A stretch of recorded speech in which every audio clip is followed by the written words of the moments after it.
સતયુગમાં માથે રાફડા જામી જતા એટલું તપ કરતા છતાં ભગવાન મળવો હોય તો મળે. આ કળિયુગમાં ગાયના સિંગ ઉપર રાઈનો દાણો રહે એટલી વાર મન સ્થિર થઈ જાય તો ભગવાન મળી જાય. હા, સતયુગમાં જેનો બાપ આંબા વાવે એના દીકરા કેરી ખાતા.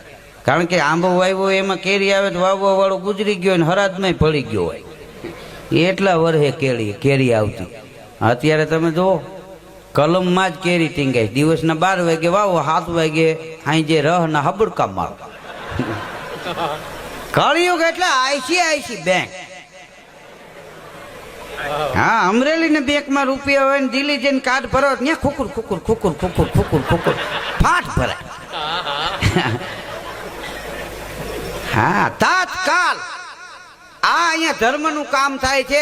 આખું ગામ સમજતા આમાં મોટા દાતા હોય છે, નો ડાઉટ.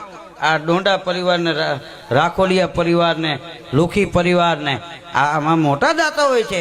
પણ એ દાતાઓએ ખુદ એમ કીધું મને કે ધીરુભાઈ આ તો ભગવાન અપાવી દેવાય, પણ આખા ગામ સમજતા છે.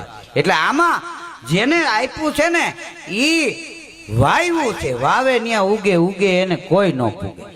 હા, અહીંયા તમે વાપર્યું હોય છે ને, જેને જેટલું દીધું હોય છે એને 3 મહિનામાં 3 ગણું થઈને કરીને ભગવાન આપી દે. કરો ને જોવો એવો તાત્કાલિક યુગ. आजपर्यंत तुम्ही माझ्या भरपूर ॲड्स बघितल्यात आणि कंटाळा